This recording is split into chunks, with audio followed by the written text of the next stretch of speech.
咱国内出现这球麦菌头一个本土感染个案，是一个北部50多岁男性。8月初呢出现类似感冒症状，而且伊拢无出国。最后呢是疾管署的是验出检确认感染着球麦菌。这确诊者的查甫人呢，伊本身的工课是这货柜清洁员，可能是货柜对外国内面的涂刷有污染，才去感染着。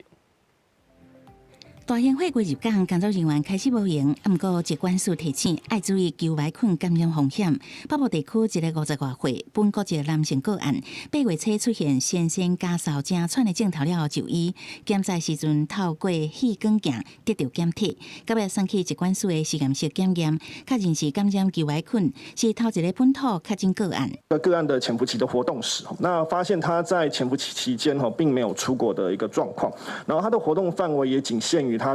大部分就是在住家跟工作地点这2个地方而已，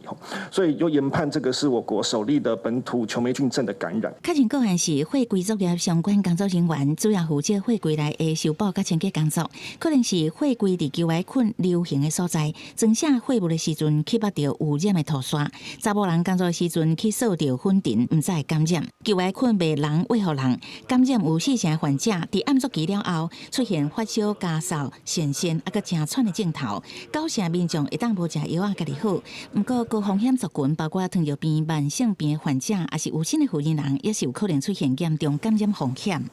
工作人员他们有相关的症状的话，赶快去就医。就医之后，也主动告诉医生，